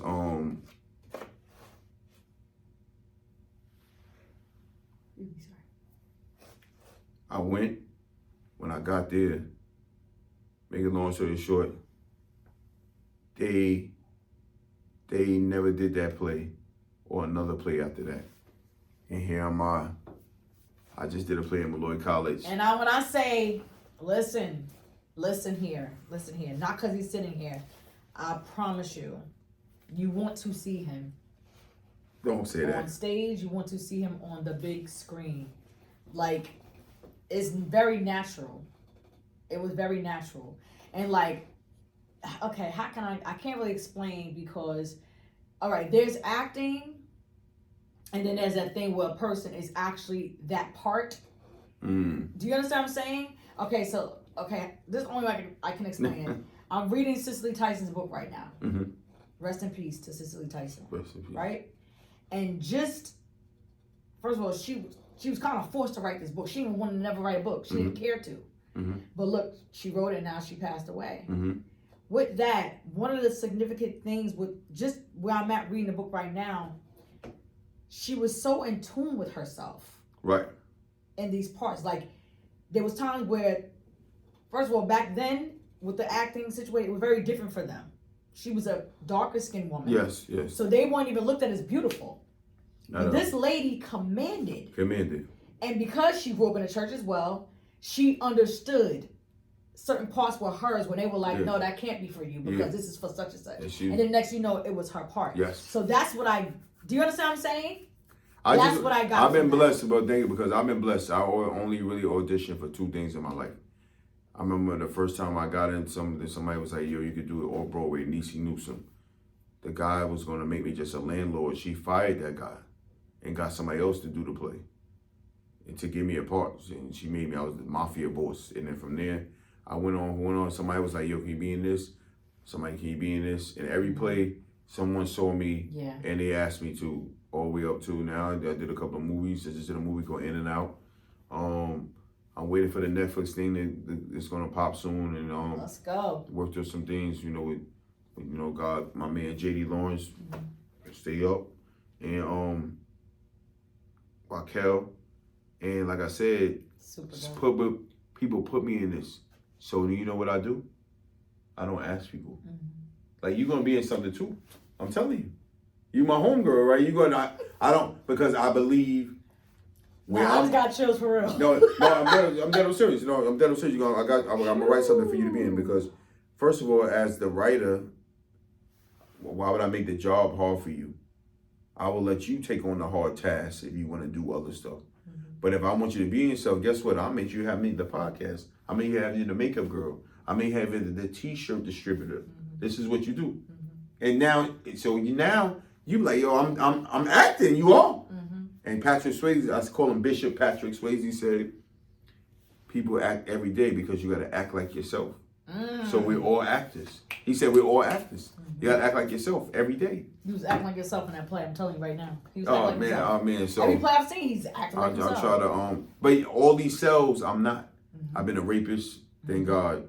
I've been a murderer, thank God. I've been a mafia drug boss. You know, as a pastor. Never been that. I was a mute. Never been that. I was. But a lot of these things I haven't been yet, and some of the things I've been associated with. All my parts. One of them, I'm an undercover multi-millionaire. I will be that. You know what I'm saying? I will be that.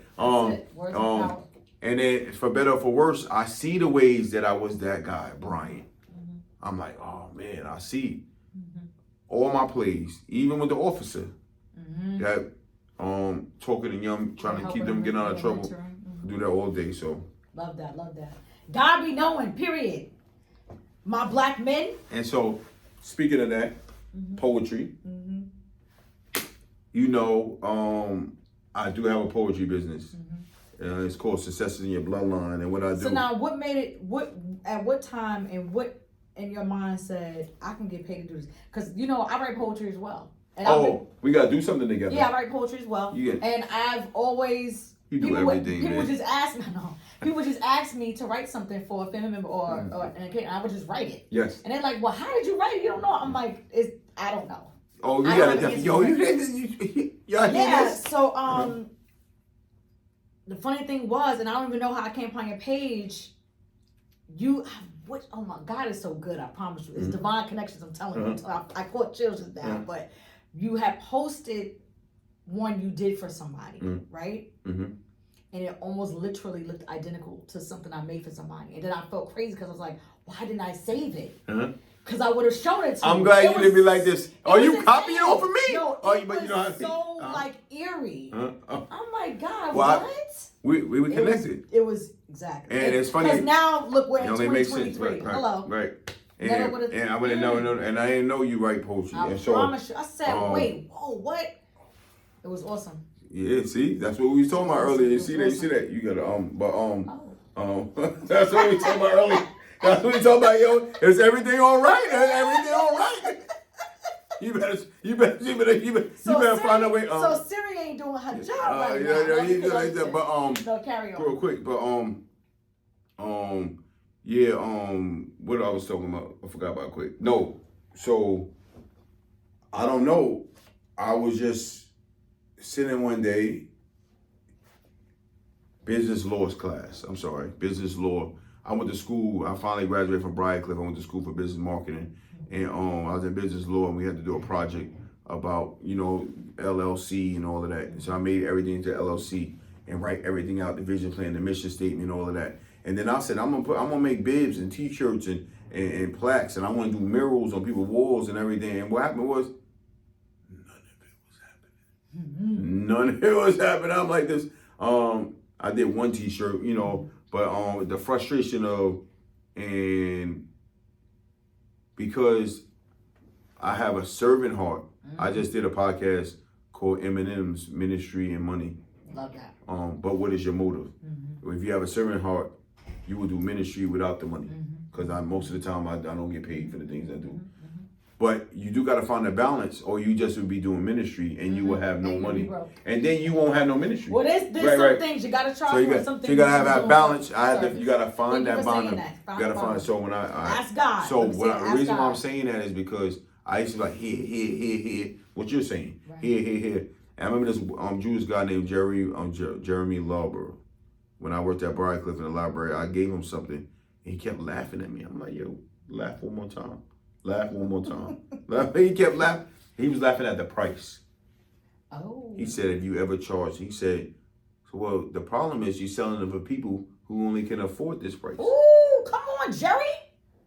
Bars, Yeah. Jerry. He was like this, yo, stop You worrying. just convicted He me, said, Jerry. stop worrying about people who can't buy it. Yeah, Because he said, sir. whenever there is a price to, someone can buy it. Someone can buy it. So stop going after them. And so that's when I started. That's when I started. And then I had this, I keep saying it, Lord, I hope she's still alive. I want to see her. But I was seeing, her name was Rhonda Tenenbaum, Jewish lady. She used to like, she always told me the power of no. He said, did Jesus say yes to everything? Hello. I was like, no. She said, then start saying, make it plain. Start saying no. Know your worth. Yes. Know your worth and all of that. And that's what made me start going into it. And then I started one day to another. And then now I got better at it now. I'm better at it, you know. That's so dope. You just got to keep going. Like you God said. makes room for your gifts. Keep talking about it. I got you something. Let me go around this table right here. I like gifts. Yes, I tried a little something for you. Yes, ma'am. I'm going to read it to you first. Okay. The name of this poem is one of my poems. It's called Hustler. Hustler. Hustler. Hustle hard, stay humble. Why wait? Expect the great. Walk out on faith and dominate. Remember, your gifts shall make room. Then in full zoom, boom. More abundantly, you are eating greater on a bigger plate. You are a go-getter, which is a no-quitter. Keep stepping up, swinging your bat, and being a home run hitter. Don't be afraid, but stay brave. Working for others, don't be enslaved, because you are a boss made. Opportunities are God-given. Be ye also ready, it's up to you. Achieve your destiny and legacy living. Make the right decisions. Follow God's voice and listen. Rejoice in your choices. Your vision will soon glisten. Brain up. Dream intentionally. Do right and be all that you can be. Stand up. The Hot Mic Queen Lady She podcast. Hustler. Hustler. Honestly understanding. Success takes leaving excuses regularly. There you go. Thank you. Hey, you got the photo. Oh, can y'all see that? I hope that Thank you like. So much. No, I love this. And he got the logo. Yeah, OJB the Witness. Tell him what OJB the Witness. OJB is just Otis Jermaine Becoat. I love this. And I am a witness. You. And anybody that want one. The facts. Drop that info. Listen, I do it for, this is just for her business. So I do it for business. I do it for birthdays, anniversaries. I have done funerals, parties, whatever you need. People have been, I got couples back together too. Hallelujah. They was like, I'm about to break up. I'm like, no, I got some words for you. Give them this words right here. They be like this, we back together. I'm like, hallelujah. Hallelujah. So, but yeah, love that. You can catch me on Absolutely. Instagram, OJB the Witness, OJB the THE Witness, WITNESS. My Facebook is Otis Jermaine Becoat. Those are most of my things. You can email me at Becoat, BECOAT, Otis, OTIS @gmail.com. My first and last name, my last and first name. But those are the ways you can get in touch with me. I'm always available. He always available, period. Listen. Unless I'm not available. You know what I'm saying? Mr. Otis Jermaine Becoat, the husband, the father, the man, actor, you trying to make me feel like I'm somebody. The future billionaire, okay? Listen. Yes, ma'am. If you, right now, because you just mentioned, you know, I love that you said you play these parts, but some of them, you don't play these parts. Right. Or you haven't tapped into them. Right. One of the things you did say was, you know, speaking to the youth and things. If you had to say something to your 16-year-old self, with all you've been through, with all you've seen and where you are right now, give us the first thing that comes to mind that you want to share with them. The 16-year-old. It ain't gotta be deep. Just No, they're not. I would say be excellent. Be excellent. And the reason I say that because my pastor tells us that excellence always brings promotion. He said, it don't tell you when it's going to bring it, but if you stay excellent, promotion is on the way. So I would say be excellent. Be excellent. That was dope. Ladies and gentlemen, Mr. Jermaine, okay, Mr. Otis. Yo, look, wait, time I'm out. so stuck on that story. Like, look, what? You got to be careful because when my mom's, she only called me Jermaine when I was in trouble. Jermaine, get in here. So I be like this. When you said it, I'm like, oh, what I do? I had a flashback. I was like this. I was in here like this. I'm here. Oh, listen, man, this is legendary right here. Thank you, like, from my entire heart, for not just sharing your, just coming, period, but you touched on so many things that I know is going to be effective. Well, I hope anytime our men. I just know it. I know it because so many things got me. And I'm a boy mom. I'm somebody's wife. I've got brothers. You got nothing but men in you. Yeah, that's real facts. And I feel like God did it that way because and you're a tough lady too. He knows. You know what I'm saying? I have such a heart for our men, and I really want them to get whatever they need so they can show their greatness. So they can tap into those places anytime I that can God come for you in reference to their purpose. You can call me anytime. Anything I can say. Anytime you want me to do a poem, we definitely got to do one together. I'll do a poem. Yeah, for sure. Anything you want, anything. Like I said, I mean it from the bottom of my heart. You're legendary.